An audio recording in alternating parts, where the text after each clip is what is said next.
I am not what happened to me. I am what I choose to become. Carl Jung. The sad reality of most human beings is just that. Most people do believe they are what happened to them.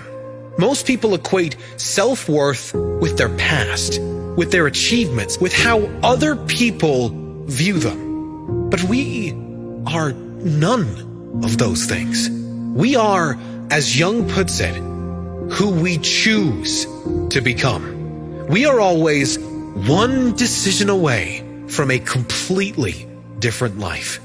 What happens to us is never a choice, but how we choose to feel about what happens is always our choice. How we choose to respond to life circumstances is a choice. Who we decide to be in every moment, including adversities, will determine the quality of our life. Leave your past behind and decide today, now, who you will be from this moment forward.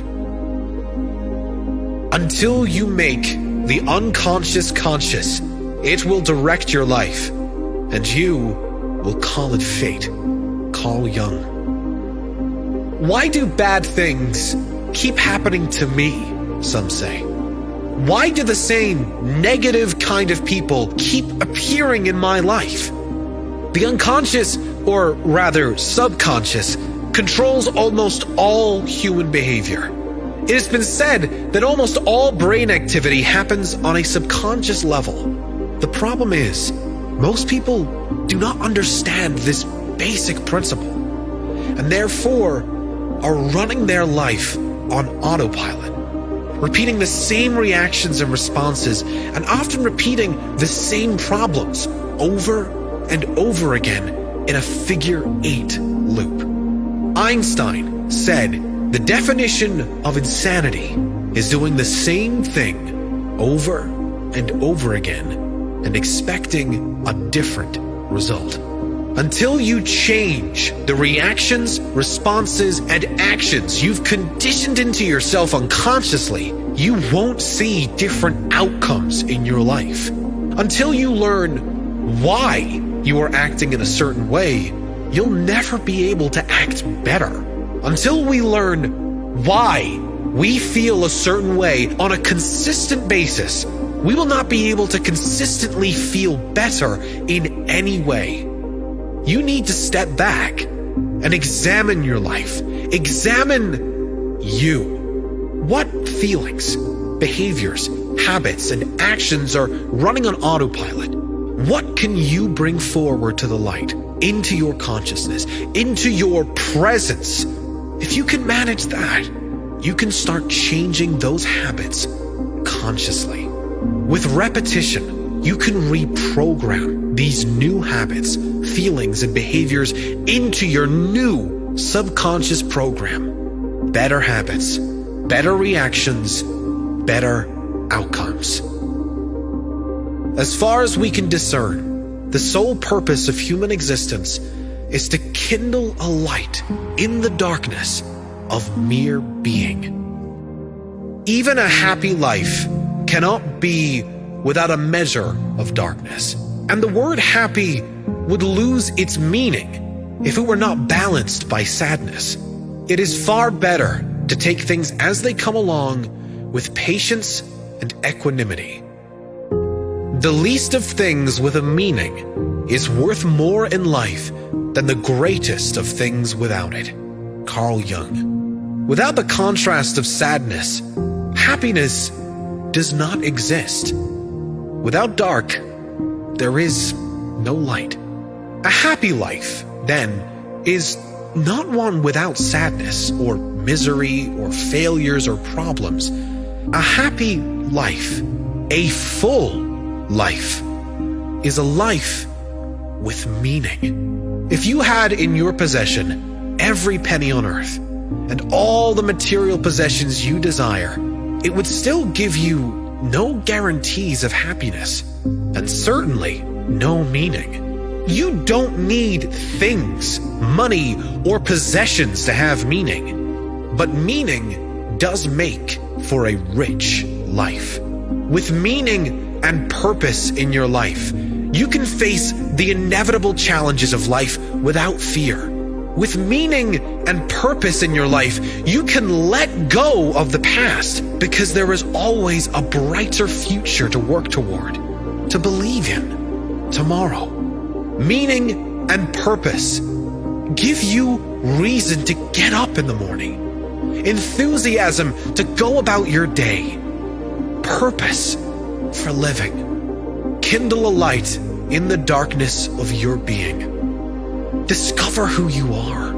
Develop a life of meaning and purpose, and accept every inevitable challenge that comes your way.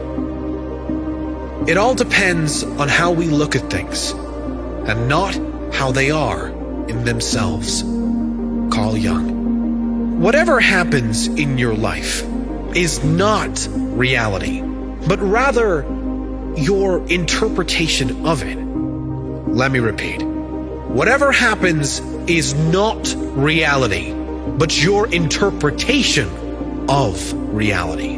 On one of your best days, a challenge appears, and you deal with it with presence, with confidence, with competence. Then, the challenge disappears, perhaps even turns into a blessing, a new understanding. On one of your worst days, the same challenge appears. You react angrily, unconsciously. The challenge turns into a bigger issue, a larger problem, and consequently affects your life and others in a much bigger, not so pleasant way. What happened? It was the same challenge.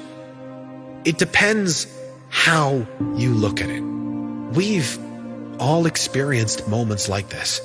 Problems that escalated due to our reaction. Challenges that disappeared due to our reaction. It is not how things are, but how we see them.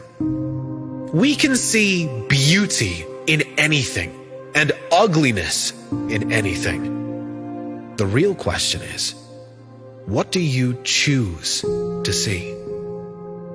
Thinking is difficult. That's why most people judge.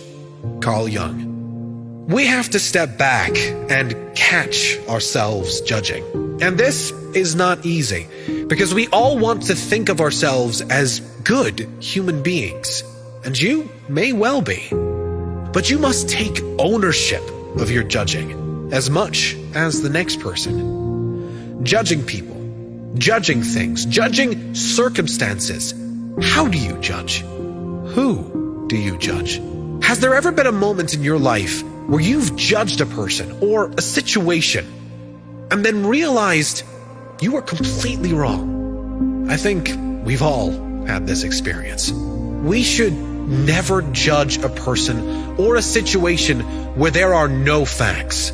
If we don't know, we must accept we don't know and expect the best. We really do choose how we see everything, and anything can be seen through a positive, optimistic lens if that is our intention. Make it your intention. Your vision will become clear only when you can look into your own heart. Who looks outside dreams. Who looks inside awakes. Carl Jung. Those who look outside at others, to society, for an indication of how they should act or fit into the world, are lost in a dream, perhaps a nightmare.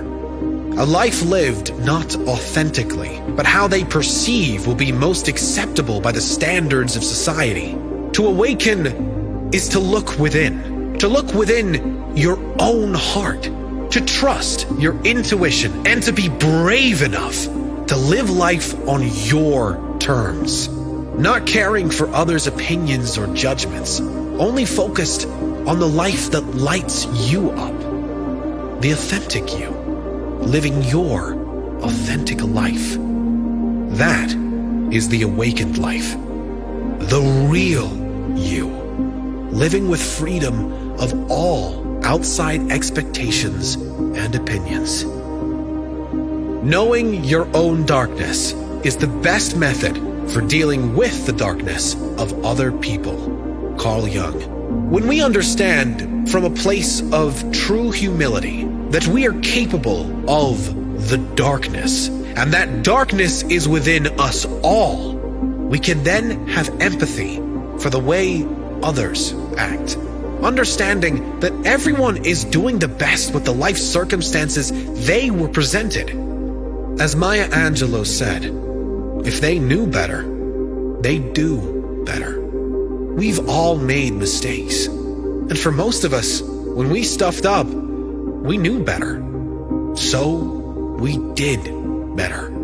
We no longer wanted to hurt others or ourselves through our behavior. We learned the lesson and we moved on. For most people, the darkness doesn't hang around for long, but it should give us some compassion for others, knowing that even we have made mistakes. No one is perfect. And perhaps with the same life circumstances, we would not do any better than the other.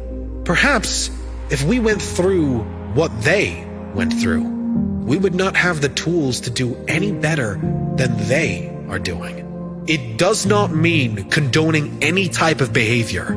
It is understanding that no baby was born evil or with bad intentions. Everything that irritates us about others can lead us to an understanding of ourselves. Carl Jung.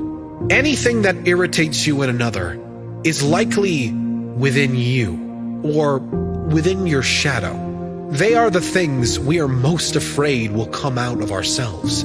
It's like a mirror for your own personality.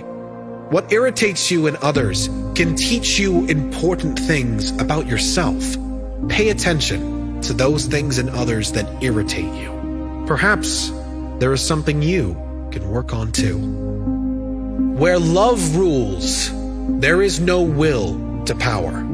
And where power predominates, there is love lacking. The one is the shadow of the other. Carl Jung. And how badly do we need more love and less power in the world today? The endless seeking of power and control is due to a lack of love, a lack of connection and empathy for others. Ask yourself how you can let go of your own need for power and control, even a little, and how you can bring more love, compassion, understanding, and giving in your own world. We cannot change anything until we accept it. Condemnation does not liberate, it oppresses. Carl Jung. You are what you do, not what you say you'll do. Carl Jung. We do live in this kind of world, where many people talk too much and act too little. As Jung says, you are what you do, not what you say you will do. You do not need to tell the world or tell anyone what your plans are. You can show them with your actions, with your results. That is ultimately how we are all judged anyway, on how we show up every day, who we are, what we do, never who we say we are or what we're going to do. Less talk, more action. Leaving the need for validation behind and being who we intend to be. Doing what we want to do and letting the right people show up because of those choices.